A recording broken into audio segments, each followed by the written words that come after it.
A special commission put together by Governor Baker has come out with recommendations towards solving problems on the MBTA. The recommendations allow the possibility of new revenue at some point, but the panel strongly urged reforms in T finances, management, and the line of command. There is also talk about getting more aggressive with raising fares. We have some reaction to the report from our guest, a senior attorney with the Conservation Law Foundation. We'd like to welcome Rafael Mares.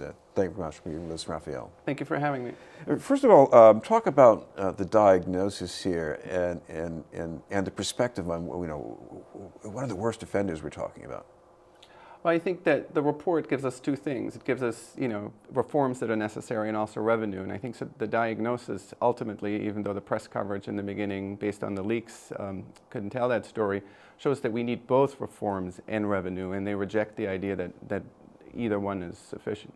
So one of the things that seemed to be a great cause of outrage for people at that presentation at the State House was the money that was not spent. Now, I know this isn't exactly like cash in the closet here that he could just grab immediately, right. but it does seem that they were not exhausting their possibilities financially. Well, I would say that it's really important that they identified this issue, and I'm glad that it's come to sunlight and that we can talk about it. What the report didn't do is tell us what the cause of that is, and we are all speculating at this point, and I really would like to get to the bottom of that. I think, if my understanding is correct, is we have a workforce development issue where we don't have enough engineers at the MBTA or outside that could be hired to help push out these projects. And if that's true, and if that's the case, and if it's also true that the MBTA is paying those engineers less than other transit agencies, and so they have a competition issue here, then we would know what the solution is, right? We need workforce development and we need higher salaries for those people in order to be able to push out more projects. It's really important to get to those details for us to be able to solve this problem.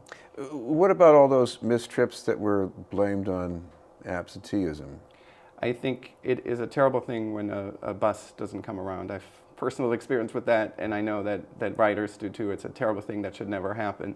That said, the absenteeism numbers that we've seen in the report aren't detailed enough, and they don't explain a lot of things. If you look carefully at the footnote, you will find that included aren't just vacations, which I think has been reported, but also military service. If somebody is away on military service for a year, that was averaged into those days. Same with paternity, maternity leave, and so on.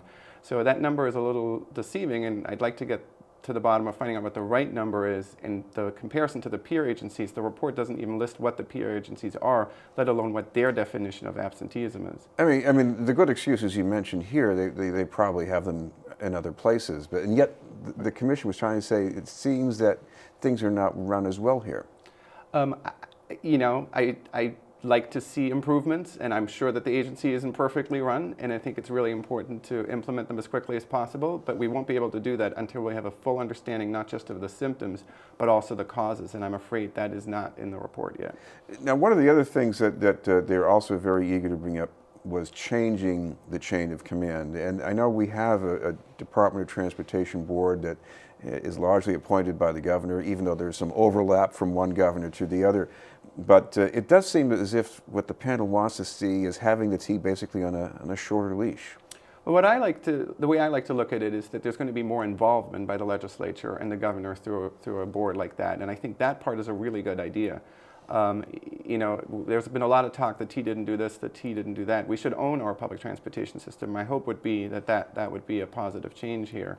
That said, I think we need to find out more specifics about who's supposed to be on that board and how that works. I'd like to see the Secretary of Transportation be on that board, and I'd like to make sure that all the members that are on that board are actually experts in some way related to the transit system.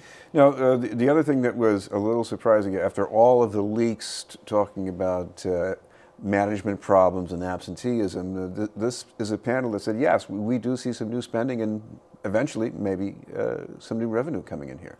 Yeah, it's not surprising if you've looked at the numbers for a long time. It's the only way it can work. If you go back to just 2013, where MassDOT came out with a pro forma of what the T's operating budget will look like going forward and what its gaps are, and the Joint Ways and Means Committee came up with a more optimistic calculation of that, and that's what the law was ultimately based on. They identified significant gaps and that were filled, and I'm hoping that the governor and the legislature will stick with that plan. So we were talking about $202 million gap this year, 260 the following, and the numbers only go up from there. So it's really important to get that under control in one sense, but all the reforms that are in the report don't add up to that kind of money, so additional revenue is clearly needed.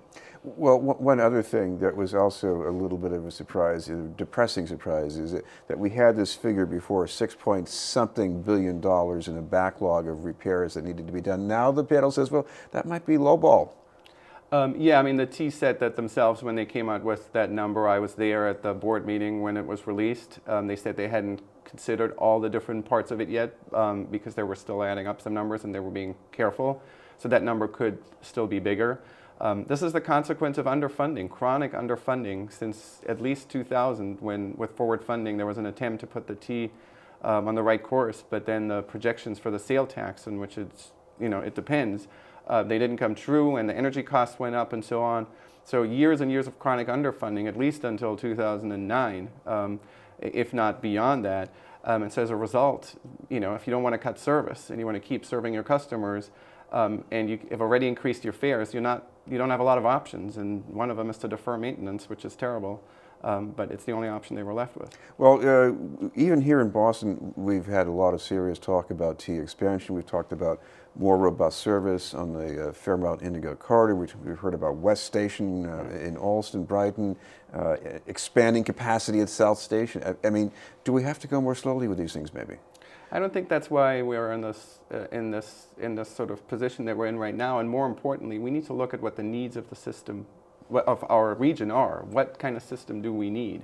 And if we just build a system that fits into a certain budget, we ignore the benefits, right? We reduce costs, but we ignore the benefits of a system like that. Our economy depends on the T.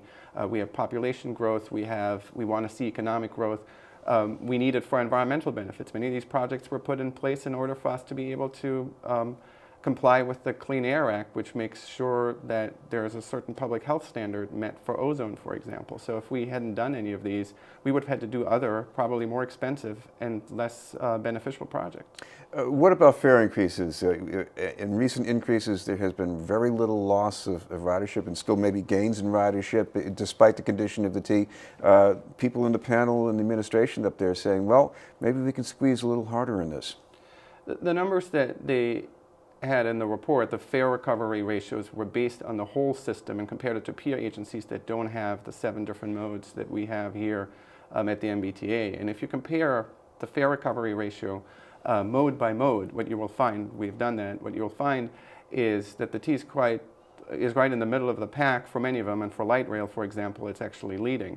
So they're getting a higher percentage of fares. So I don't know that that's the right approach, and quite frankly, after this winter, I don't know that there are many people standing on platforms willing to accept a fare increase, so I don't think that's the right way to go. What is the right way to go? Well, the planned fare increases that were put in place in 2013 in the Transportation Finance Act, they should remain in place. That they allow the T to raise their fares 5% every second year, and the T has done that once so far, and they would probably do this again next year. That allows people with limited budgets to plan ahead and know that these are coming, and allows the T to plan for what kind of income it's coming in, and doesn't make it a guess. Thank you very much for being with us. Thank you. Rafael Mares from the Conservation Law Foundation. Up ahead, we'll talk about a new summer learning program.